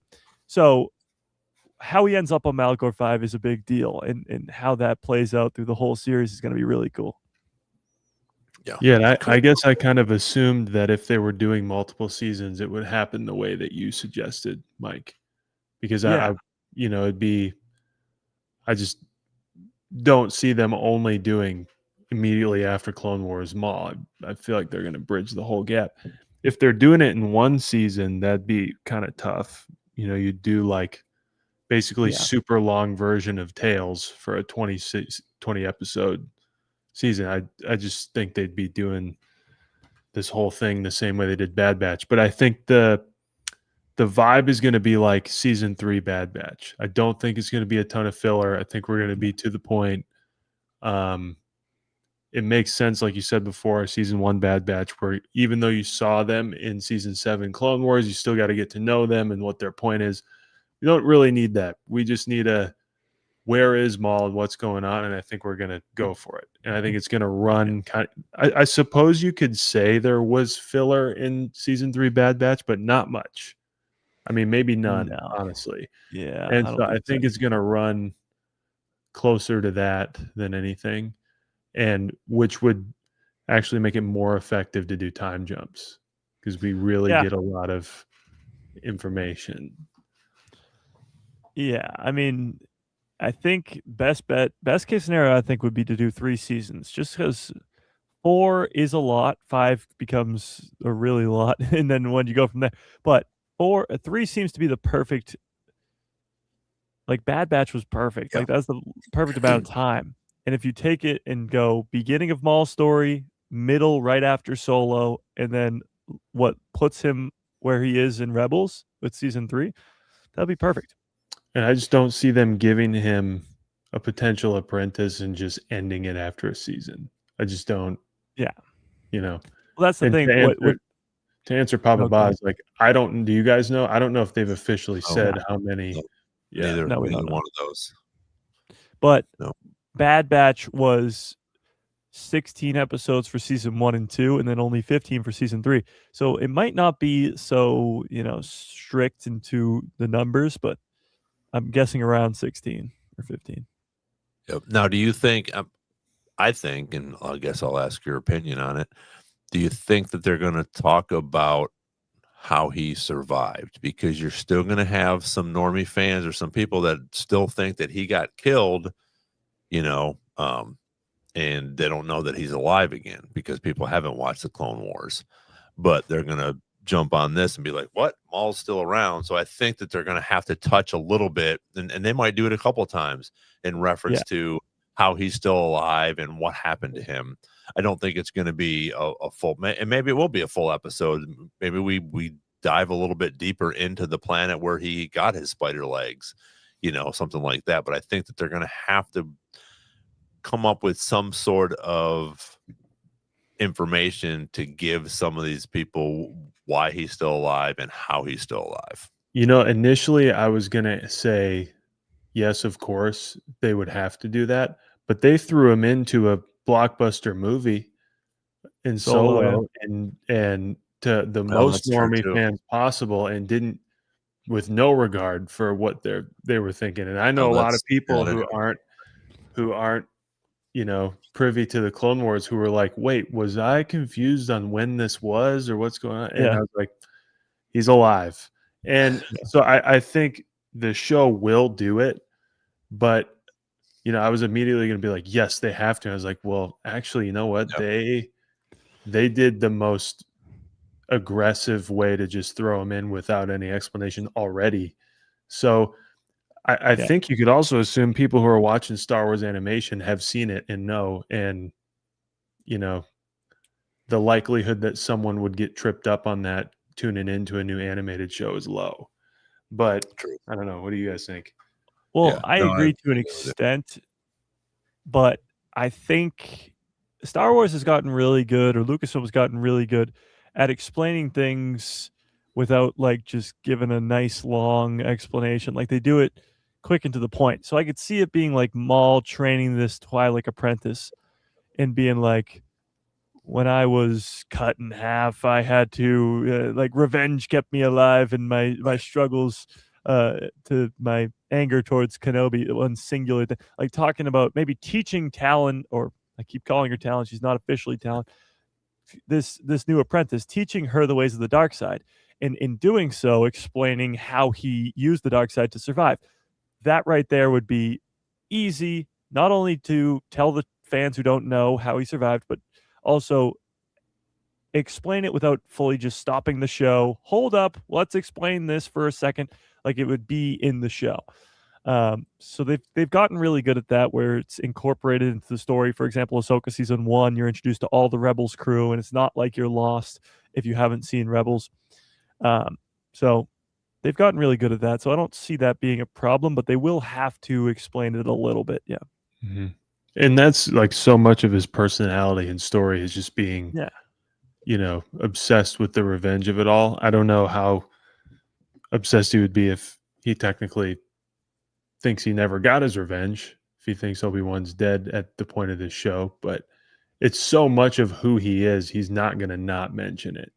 Right. Yeah, maybe he even says that. Maybe he's like, I didn't get Kenobi. Like he maybe even like Kenobi's dead, but I didn't kill him, and it maybe haunts him still. Mm-hmm. Another thing I want to ask you guys, if they're doing this Twilight Apprentice, which you assume will be a canon version of Darth Talon, there's no way they introduce this character, have her trained by Maul, and then just kill her off. So she's not in Rebels. She's not in Solo, because in Solo he gets Kira as a new apprentice. What do you guys think happens to her? Nick? I don't know. There were always those, urban legends that Darth Talon was going to be George Lucas's antagonist for sequels. Yeah. So it could be a nod to him to use her later. I don't know what the lifespan of a Twi'lek is compared to a human. So it is long. Yeah. And a force using one is even longer. So yeah, we could doctor that up pretty nicely, and it'd be a nod to George Lucas for a future antagonist. I think it would be more interesting because I can't imagine they're doing a show on Maul without kind of poking into the more interesting side of him that isn't just like a rage-filled villain. He's got that sort of Sisyphus, like tragic character to him that right here, Max Rebo took the words out of my mouth. I think I think it'd be more interesting if he just has to offer. Like, if something happens, I know that's dark, and I know like Mike killing people off. Yeah, killing, killing younglings at that. I know that's dark, but I think it's way more interesting than yet another character that slips through and then they end up being a convenient character we can plug in somewhere else. I think it would be more on par with what his character has gone through his entire life, is getting somewhere with something and then everything drops out from under him, literally. But well, I think that Talon could turn on him, but it doesn't have to end with either character dying. Obviously, we know Maul doesn't die, but she could maybe be like she's learning all these Sith things, and she's probably like, this isn't what you're doing. Like, this isn't the rule of two. This isn't and maybe she turns on him or something like that happens. I agree with you that there's a lot of just taking a character and putting her into the middle of nowhere and a loose end for later happens a lot now. But it's also would answer the question, why are you doing a Maul Shadow Lord series? Like, you do the Bad Batch to set up Omega and Project Necromancer, and Omega will eventually show up again. She's a loose end. Yeah. You do Rebels with crazy loose ends of Thrawn and Ezra and the Ghost crew and all that. You just do all these stories with loose ends so that you can tie them up later, but it would give you a reason for Maul Shadow Lord, and it's to connect Talon to something in the future. It might be that the Maul Shadow Lord has direct connections to the Mandalorian and Grogu or Ahsoka season 2 or something post sequels because of this character. It would be wild if that's the little, we've talked in the past about how they always put out an animated show or a live action show that informs a movie or informs the next thing. Yep. That would be cool if Talon had something to do with informing our future live action stuff. Yeah, my mind always goes to Star Wars Starfighter, as much as they say it's not going to be connected to anything and all this whatever. If Mia Goth was playing Darth Talon, it would be like the greatest thing ever. Yeah. Because I think we were expecting the way that Bad Batch does it, the way that Mandalorian did it for Rise. Like, I think there's going to be something that Shadow Lord does that's really subtle that we won't know until we see Mando and Grogu or Ahsoka season 2. That was kind of set up through showing us something in Shadow Lord. Not that they're like directly related, but like how they showed us Grogu healing somebody. Yes, right before they Rise. showed it to us in Rise. Or, I mean, I think Project Necromancer is another one. Yeah. Mentioning, it's a whole thing in Bad Batch. I think it's mentioned in Mandalorian and all that. So I think there will be something like that, and it would be wild if Talon is one of those things. So, Theories of the Force said in the chat, would be interesting if we saw her go on some missions like Luke did for ancient Jedi artifacts, but she goes for Sith ones. That would be really cool. Maybe go to like Korriban or Moraban. One's Legends, one's canon. It's the same planet though, where Yoda goes and sees Darth Bane's sort of ghost or soul or whatever. Something like that would be really cool. What if she's getting, beckoned, called out to by some force in some different galaxy where she is guaranteed that this cycle of good versus evil will come to an end, and she really wants to go there, and like some nice handsome fella named Balin Skull. There you go. Imagine she's on the same journey as him. There's characters in this time period right after Order 66 that we don't know where they are. Could their paths cross? Shin Hati and Balin Skull. I feel like, and maybe my math is off here, Talon, if she's like a 10-year-old kid, 1 year after the events of Order 66, she'd be probably the same age as Cal Kestis, around the same age as Shin Hati, maybe. Like she would be around that same age. Yeah, Ezra, kind of a little younger. Yeah, younger than it, or older. She'd be older than Ezra. Yeah. Ezra's born on the same day Luke and Leia are, so she'd be older. They were born on Empire Day? Yeah, Order 66. Oh, okay. Holy shit, I did not know that. I didn't even think about that. So Empire Day is the day of Order 66. They're just celebrating it each year. Yep. Wow. See, look at that. I learned something. Yeah, so Ezra is born on the same day as the twins, and it might not be the same day, but Anakin and Grogu are the exact same age. Okay. Coincidence? Probably. But all right, we are about a minute away from 2 hours. So thank you guys for being here. Thanks everybody in the chat. It's I think it's going to get exciting, and I know Mike will agree with me, the next few months for and Nick too, the content creators just coming out here. There's so much stuff that I think is going to start to drop. We're going to get some more information. We're going to get more leaks and rumors in reference to all three of these things that are going to come out next year. we continue to say it's a good time to be a Star Wars fan, and it really is, with all this new stuff that's coming out. So please continue to check us out. We'll be here Wednesdays again. From now on, Mike's got his show tomorrow at 2:00 Eastern time, A Guy Who Loves Star Wars, again on Saturday and Tuesday. So make sure you tune into him. Always got good rumors and good stuff that's coming out that he picks up on every day. So join that. Check out his what ifs, and some of the things that you've been putting out have been pretty cool. Enjoy watching them. So appreciate you doing that and being here as well. And Nick, thanks for being here again. We'll be back next week. Maybe Derek will be able to join us. I'm not sure what his work schedule will uphold. I'll be joining you guys from New York next week. Wow. I will be going to head up to upstate New York. I'm heading up to see family for late Thanksgiving, early Christmas. So we'll be up there Wednesday night, and I'm going to bring my stuff up there, and we'll get on that. So everybody that was on tonight, thank you for all your comments. We had a pretty good crowd here tonight, and I thought we did a good job of touching on everything that we talked about, all the new stuff coming out. So there's going to be a whole bunch more. And until next Wednesday, may the force be with you. Thank y'all.